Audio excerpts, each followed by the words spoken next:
তোমাদের রাসূল প্যারে হাবিব সাল্লাল্লাহু আলাইহি ওয়াসাল্লাম বলছেন, ফজরের 2 রাকাত সুন্নাত এ পুরো দুনিয়া আর দুনিয়াতে যা কিছু আছে সব কিছুর চাইতে উত্তম। তাহলে যে 2 রাকাত সুন্নাত পৃথিবীর চাইতে উত্তম, ওই 2 রাকাতের সুন্নতের পরে যে 2 রাকাত ফরজ রয়েছে, এই ফরজের আল্লাহু আকবার কি দিয়ে মিটাবা? এই ফরজের সামি আল্লাহু লিমান হামিদা কি দিয়ে মিটাবা?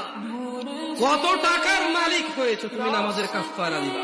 ওই সুন্নত এত ভারী হলে ওই ফজরের নামাজের ফরজ যেটা তুমি ঘুমের মধ্যে কাটিয়ে দাও, ওই 2 রাকাত ফরজের আল্লাহু আকবার সামি আল্লাহু লিমান হামিদা আত-তাহিয়াতু সুবহান রাব্বিয়াল আযীম সুবহান রাব্বিয়াল আলা কি দিয়ে কিনবা তুমি?